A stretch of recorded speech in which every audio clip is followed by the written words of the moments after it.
কুন্ডু যাইব কাজে, দেখো একটা লাউ কাটতে কইলাম, কেন কও তো? মেজো জায়ের পেটে বাচ্চা, তো লাউ দিয়া চিংড়ি মাছ দিয়া খাইব।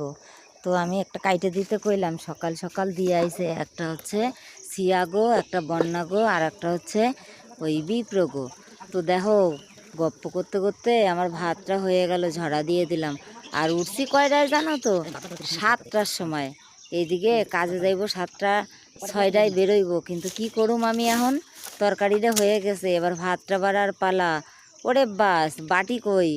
বাটির ঢাকনা তো আবার ঘরে। কুন্ডু রাগে গজ গজ করতেছে। আর দেখো অল্প কয়টা জিরা ছিল, জিরা নাই। দেখো ঢাকনাটা আনতে গেলাম ঘরে, মাইয়াকে ডাকতাছি, একটাও শোনে না।